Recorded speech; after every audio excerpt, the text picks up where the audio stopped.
In this guide, you will learn how to fix Steam not opening or launching.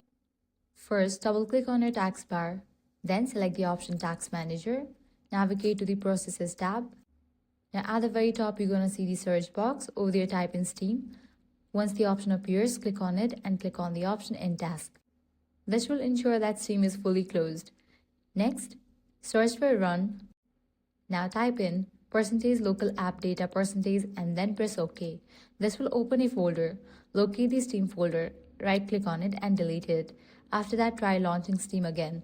If Steam still won't open, close it again using Task Manager.